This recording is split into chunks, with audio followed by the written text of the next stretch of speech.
ako magbakal. Saan na kwarta ko? Wala man ko kwarta. Ano ba yan, liit? Wala ako kwarta. Ano? Ano?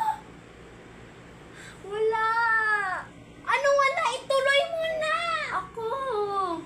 Anong ako? Ituloy mo ng diretso at nairita ako. Natutulog ako. Nastormo mo ako. Wala ako kwarta. Oh, yun lang naman.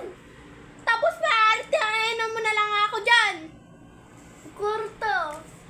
Kwarta, pareho tayo. Ay, wag mo na ako istorbohin. Matulog ka na. May pasok pa bukas. Bigyan. Pareho nga tayo. Oo. Bibigyan mo kita. Ako.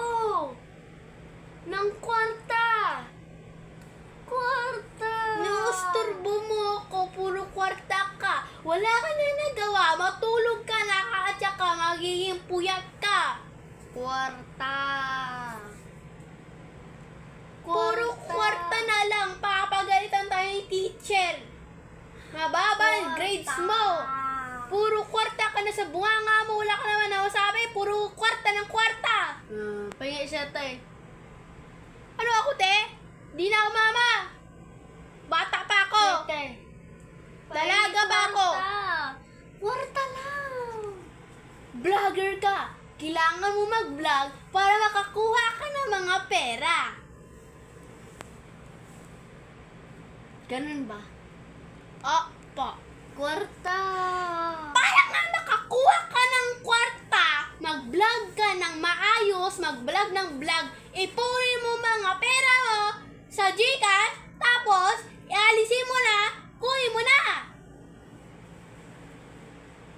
Matapang ka sa kwarta? Wala kang isip? Isip bata ka? Ako nga nagdadalawa isip sa kwarta na ngayon eh. Istorbo mo lang ako. Mag-vlog ka lang. Tapos, makukuha mo na pera. Kwarta. Kung mabigyan mo ako ng kwarta ngayon, Kapag wala kang kwarta, basta bigyan mo ako piso. Kwarta nga. Day, wala. Day? Tawag mo sa akin, Day? Gusto mo tawagin kita lady? Lady Excuse me? Oh, English girl. Kwarta nga, di ba? Wala na ako. Nakakaintindihan. Bumalik ka na doon sa pagtutulog. Lalagyan kita na sketch para makatulog na ako. Paano ko nagupit ko? Paano ko nalalawan? Sketch tipin kita. Pahiya kita doon. Tulog na